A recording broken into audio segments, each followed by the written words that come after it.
Okay, thank you everybody. I'm Felix Agiola. I'm presenting a paper, Orality and Mythology, Reconstructing the Traditions of Origin of Ondo and Idanre people of Southwestern Nigeria.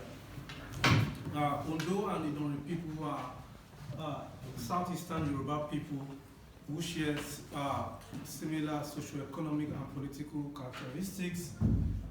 In spite of these similarities, little or nothing probably exists in the literature about the history of the Ondo and Idanre people in South. Most of the historical research on Yoruba history has been quite dominated, focused on the Western Yoruba history. And of course, the Eastern Yoruba was not situated along the international trade route and the center of European activities in the 19th and 20th century. And this has actually led to, this slide is not moving, the paucity of literature in Eastern literature. The research on the evolution of both Yoruba subgroups can be classified into three basically. Of course, we have intelligence reports compiled by colonial bureaucrats. There is also documented stories and legends by amateur historians from Ondo and Idanre respectively. The slide is not moving. Could you, and Ondo and Idanre, then of course there are scholarly research also, but while intelligence report by colonial authorities codify the myths and legends collected by amateur historians, scholarship on the origin of Ondo and Idanre people have seems to have only replicated the modest contribution of the amateur historians and colonial authorities. Whereas in historiography, it is known that the practice of gathering people's testimonies based on nature of memory, narrative, identity, performance, subjectivity, and power. Of course, it is clear that mythologies have to be subjected to critical evaluation, as according to David Enigi and John Fasina. So this requires assembling masses of verifiable facts and claims, and arranging them based on a series of historical events. So this is what this paper is doing, is to situate the history of Southeastern Yoruba people within the broader context of Yoruba history, which has been neglected. So the early history of the Ondo and Idanre has been chronicled from different perspectives. All right. So for the Ondo, there are two major perspectives to the history of the Ondo people. Of course, the first one has to do with the Ife-centric account, which was propagated by Jacob Olupono and other scholars. This account states that one Oduduwa's wife, bore twins in Ile-Ife, which were regarded as Eshiomo, meaning these are abominable children. All right. So in those days, according to oral traditions, it was forbidden to keep twins in Ile-Ife, in Ile-Ife, respectively, and because these children were highly, cherished and loved by Oni of Ife. So the Oni had to whisk these twins out of Ile-Ife into a remote towns, under the leadership of the royal entourage, Ija. It's not moving. And of course, it was in this process that these royal twins and the entourage settled in a place called Ekwe, popularly known about 5 kilometers from Ondo, and it was from there that the twins actually went to settle in a place known as present-day Ondo. Of course, the etymology of the Ondo Osemawedynasty, derived from the word Eshiomo, which was also the root of Osemawedynasty. There is also the Oyo-centric version of this, which contradicts the Jacob Olupono's school of thought. In this account, for instance, Alaafin Oluwaso of Oyo, for instance, replaces Oduduwa as a father of the twins, in the same narration of saving infant twins. So this also stated that, in the 15th or 16th century, that when the practice of killing twins was so profound in Ile-Ife, that the wife of an Alaafin gave birth to twins, and therefore, in a way to preserve these twins, the Alaafin also sent them away, and in the process, they traveled through many places, settled in many places before settling in present day. So they also attribute the meaning of the Osemawede dynasty to Eshiomo, which means abominable children. These are abominable children. So while the Idanre account, next slide, the Idanre narrative also shows that It shows that oral traditions with folklores and songs reveal that one of the younger brother of Oduduwa in Ile-Ife founded Idanre. It was recorded that after the death of Oduduwa, his younger brother OlofinAremitan, tried to succeed Olofin.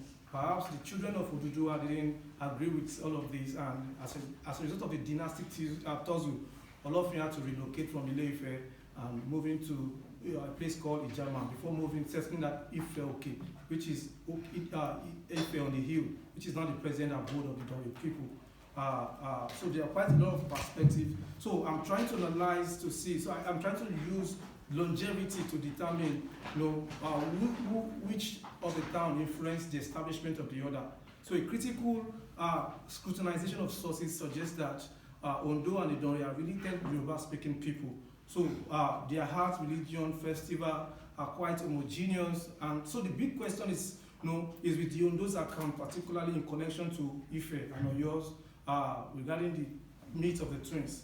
So according to E. Ayondele, for instance, and A. Akinjobin, who argued that by 12th century, 16 Oni had ruled in Ile-Ife, and through a critical extrapolation using regnal length, it was determined that Oduduwa must have reigned around the 8th century. And so a careful examination also of various sources in Idanre also revealed that Idanre appears to be much older, and using king lists, and the system of succession practiced in Ondo, it was established that the migration of the Olofin from Ile-Ife correspond with the history of the death of Oduduwa. So I use regnal length, which means the length of time, an average length of time which an Oba reign on the throne in the various. So the king list helps me to align the genesis of all of this monarchy. So from this extrapolation, it was derived that Idanre was about the longest regnal length in Yorubaland, which is about 45 years, due to their unique system of succession, which is a linear or primogeniture system of succession, as opposed to the general, collateral, and primogeniture system, which is typical with every Yoruba dynasty. So regnal length was used. I used the king list in Idanre. They about 26 Oba. So what I did was to extrapolate using the king list and the regnal length. The typical regnal length for an Oba in Idanre is 45 years. For instance, if you look at number 23, Owato Rojoye, who ruled from 1822 to 1901, which ruled for 85 years. There was an interregnum between them from 1909, 1916, and 19. So I use this actually by this extrapolation. If you go to the next slide, 85 plus 7 plus 3 will give you 145, and if you divide that by 3, it gives you regnal length of 45. So I divided this by 25 Obas that had ruled in Idanre, which gives us about 1,208. And also, I now deducted it from the time the last Oba died, which was 1969 in Idanre. This comes to about 761, which is about the 8th century. I even went further to add the incumbent Oba who died early this month, who also have been on the throne since 1976. So this also came to about 815. So this actually corresponds with the dispersal of the several Yoruba towns from Ile-Ife, which comes about the 9th century. And I did the same thing next slide for Ondo, using their regnal length in Ondo also. They've had about 44 Oba. And of course, this gives us a regnal length, next slide, of 12 years, which is typical for the Ondo. And this actually corroborates the oral history that Ondo was probably established around the 16th century. So the claim that Ondo monarchy emerged as a result of the birth of twins in Ile-Ife and Oyo is questionable in several contexts. For instance, is that evidence suggests, our interview suggests that a twin had ruled in Oyo, for instance. So if Oyo were killing twins, for instance, a twin, Alafin, Ajagbo, wouldn't have reigned in Oyo in the 16th century. So this actually, the twin brother was Ajam Party. And this actually, so if Oyo regarded twins as an abomination and thereby killed them, Ajagbo wouldn't have survived in Oyo. rather than killing twins, Oyo had strong respect and admiration for twins, which is typified in several songs and proverbs and cognomen panegyrics in Oriki in Oyo. For instance, it is common among the Oyo people to say, Ayami Ojala Tibibeji, Epombe, Ewambe. I'm not afraid to give birth to twins. There is beings and there is all. Owoli Alakisa, so Alakisa, the Alasho. It entered the home of the wretched and turned the wretched to wealthy people. Winnie Loju Orogun, Ejiworo, Loju Iyare. Two insignificant things before the co-wives, but two big things before the mother, Ejire Obamo, twins. So it does not appear that Ife and Oyo were among the places where twins were killed. And another thing is that Oyo's word for abnormality, as Ondo people have noted as the source of the Osemawedynasty dynasty, is not Eshe. Oyo's word for abnormality linguistically is Emo.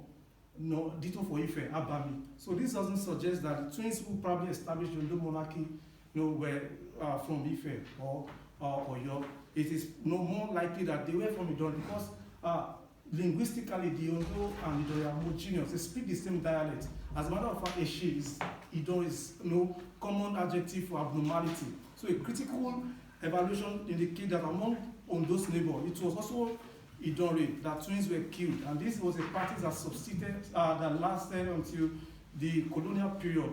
Archival sources also suggest that this was a critical issue that the colonial authorities confronted in EasternYorubaland, especially in Idanre. The practice of killing twins continued up to the second half of the 20th century.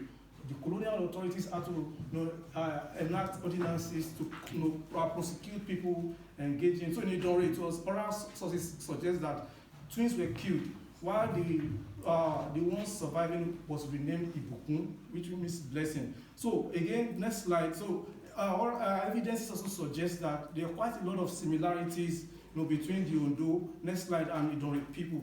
The slides on festival, please.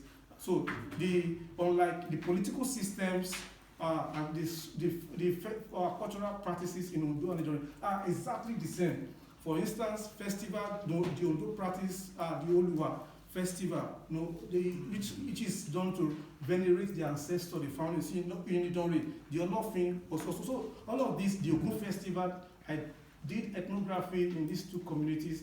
The processes of Ogun festival is exactly the same in these two, and this is not the same in Oyo and in Ile-Ife. So also politically, the chieftaincy structure and their function in Ondo and Idanre are exact duplication in their structure, which is quite different. The chieftaincy title like Ojomu, Lisa, and all of these are exact duplication. The structure and the functions are exactly the same in the two polities. So it becomes logical to argue that the Ondo monarchy was of the same origin as Idanre, if not derived directly from Idanre, since both of them shared similar social, cultural, and political systems. So my argument is that Ondo and Idanre people are of the same source.